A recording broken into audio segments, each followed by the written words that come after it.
Bago ko huwabunuan yung aking mais ay akin ho muna siyang pinagamasan. At habang ginagamasan yung aking mais ay magpapatraktora naman ho ako or magpaparotor nitong lupa ng akin hong tataniman ng kalabasa. At dahil masipag ho ang ate, akin ho silang binigyan ng tsinelas. Hi mga katrops, magandang buhay. Ngayong araw ay samahan niyo ho ako sa aking buhay probinsya. Ito ho yung aking mais, gabewang na ho yung kanyang tangkad. Ay buti pa ho yung mais ko ay kabilis na lumaki. Ay ikaw, ay hindi. Ay pero lang ho.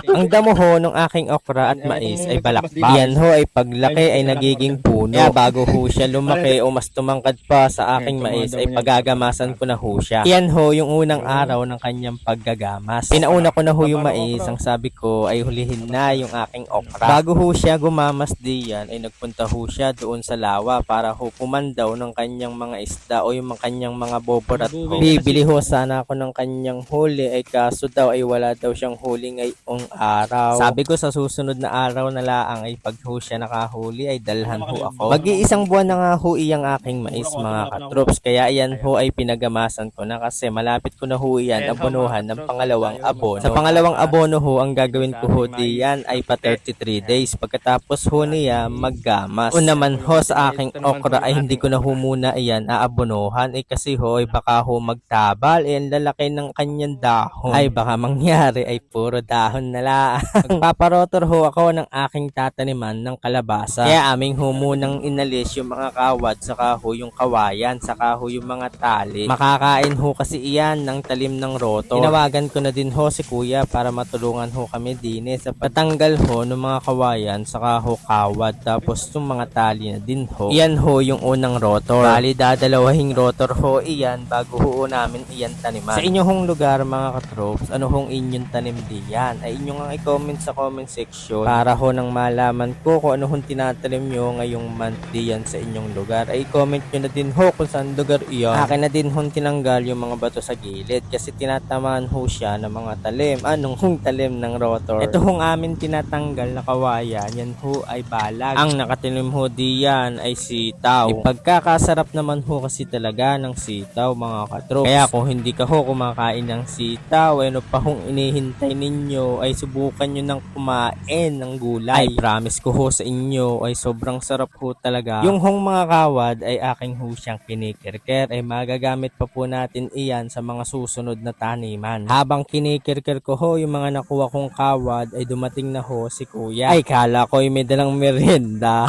Nag-iisip pa ho ako kung anong itatanim ko diyan. Kung akin na lang ho iyang mamaisin o kaya ho kakalabasahin. Pero ang pinakamahalaga ho sa lahat, ako'y sa'yo, ikay sa akin. Ay lang ho.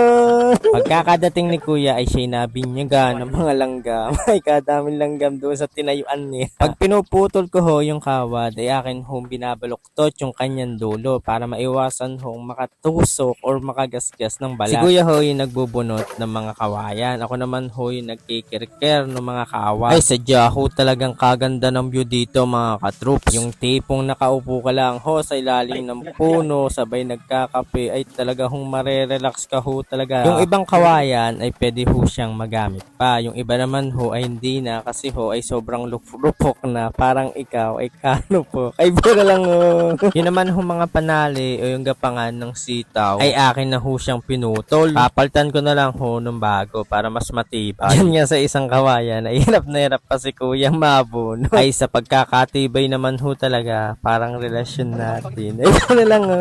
Habang nagtatanggal ho kami ng mga kawayan at kawad nang bigla hong minto muna at nagpenga yung traktora ng amin hong mapuntahan ay pagkita namin ay dami na hong naka-stack na mga damo, mga kawad at mga plastic. Nung nakaret yung tanim ng rotor ay pinaikot na para magtalsikan na ho yung ibang mga damo. Nang makaluwag-luwag yung mga damo at yung mga kawad na nakalagay doon sa talim ay amin na ho siyang tinanggal. Natanggal ho yung takip kaya naglabasan ho yung mga langis. Siguro kumawit ho doon sa mga baging. Kukunti na lang ho yung mga nakakabit na damo bali nandun na lang ho siya sa gilid ng rotor. traktor. Nung pinaikot ay ayos na po mga katrops. Konting sungkit na lang ho yan ay pwede na hulit gamitin. Yan ho yung unang rotor mga katrops. Aming lang ho patutuyuin yung damo niyan, saka ho siya tatakurahin o rorotorin ng pangalawa. Ay sa pagkakalakas naman niyang traktora ay kahit sa bulaos diretso ang anda. Ako'y magpapalakas na din sa iyong inay. Ay ano lang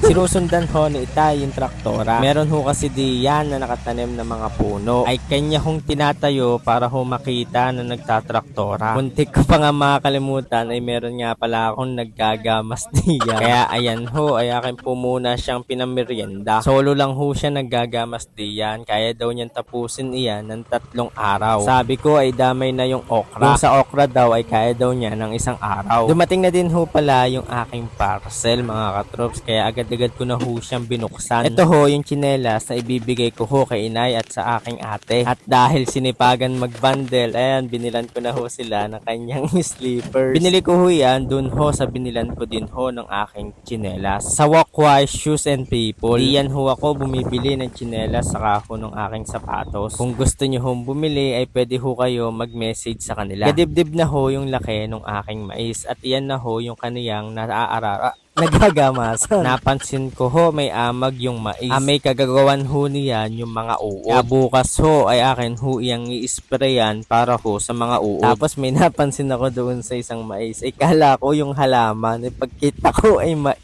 Sa mga susunod hong linggo ay baka ho iyan ay meron ng puso saka ho meron ng bulaklak. Binigay ko na din ho yung bayad ko sa paggapas. Ay baka mamaya kasi sa hapon ay hindi ko na naman yung makita. Ay mahirap na namang hagilapin.